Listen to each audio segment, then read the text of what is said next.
George Creel on the Committee of Public Information. CPI was founded by President Wilson, who then appointed 3 cabinet members and George Creel as chairman. The 4 of them met one time. Creel listened to their ideas and never spoke to them again.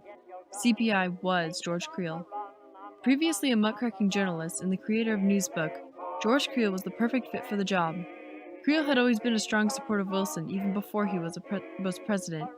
He got the job as chairman after sending Wilson a letter urging voluntary agreements with the press to control information rather than institute formal censorship. No lies would be allowed about the enemy that would negatively impact the public's opinion about the war. George Creel utilized every form of communication, whether that was through radio, newspapers, posters, etc. He designed propaganda films such as The Pershing's Crusaders, America's Answers, and Under Four Flags. He also recognized the need for Allied cause, and brought in war heroes and speakers from France and Great Britain. He published daily newspapers, and specially written articles went out to schools. Creel made his product available to everyone. Immigrant communities could find Creel's papers in their own language. But the highlight of CPI was Creel's 4 Minutemen. They would show up before or after a film and give their speech in place of a trailer. They performed in movie theaters, lodges, union halls, churches, Sunday schools, and the list goes on. Their topics of speech were about the universal service by selective draft, the Red Cross, food conservation in victory gardens, and selling Liberty bonds. Using his own statistics, Creel had over 750,000 men, who gave over 7.5 million speeches to over 314 million people. That means every American heard about 3 speeches on average. Patriotism in all forms of media became official in September 1917. George Creel was appointed by President Wilson as the director of the newly created Committee on Public Information. The Creel Committee, or CPI, was in fact an official propaganda ministry which heavily influenced and in some cases controlled all public media, including the motion pictures.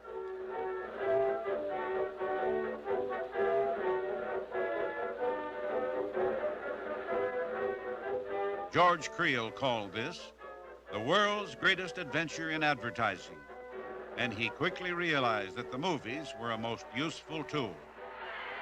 The CPI began its own film efforts by showing and explaining the draft and the process of mobilization.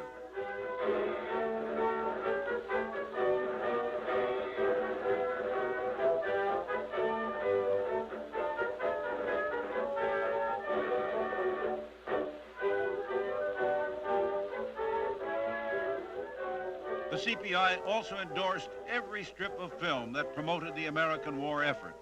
Most CPI-produced films were patriotic newsreels, but more important, the committee formed a mutual agreement with the private film industry. Together, they enforced special distribution laws that dictated to theater owners in all Allied and neutral nations, as well as in the USA, that films like these had to be shown along with the popular Hollywood fare. Not only did this force American propaganda onto movie screens worldwide, but by the end of the war, it gave American films virtual domination of the world film market. The Army Signal Corps produced and distributed many of these newsreels made in the States, and most of those filmed overseas. Army cameras recorded the flow of strength and determination from the streets and training camps of America to the trenches of Europe. Films came in from the field and were processed and passed on to CPI personnel and made into official war review newsreels. So prepare, say a prayer, send the word to beware. We'll be over, we're coming over, and we won't come back till it's over there, over there, over there. Send the word over there, that the Yanks are coming, the drums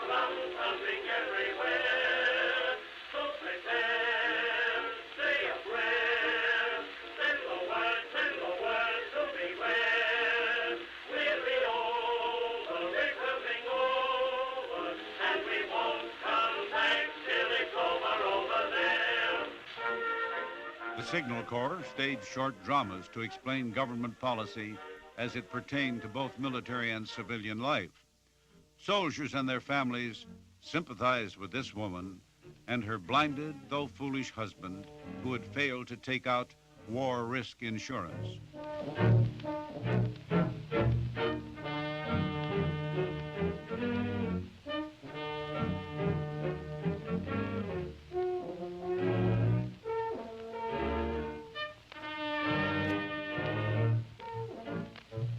Later in the war, the CPI sponsored reenactments of the valorous deeds of American soldiers.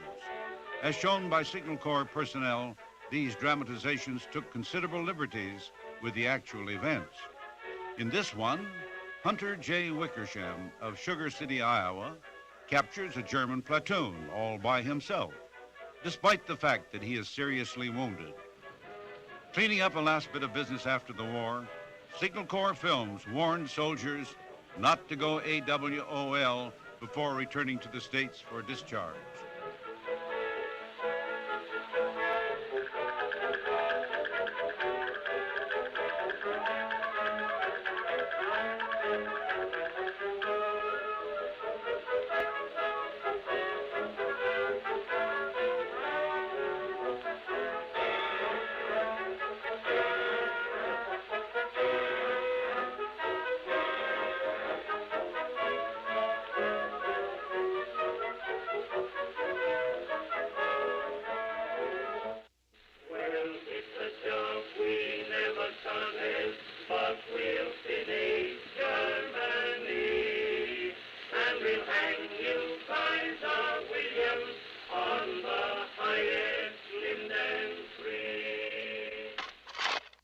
Therefore, President Wilson appointed a former muckraking journalist, George Creel, to head the Committee on Public Information, our nation's first propaganda agency. Creel was a giant when it came to advertising and public relations. He called his committee the world's greatest adventure in advertising.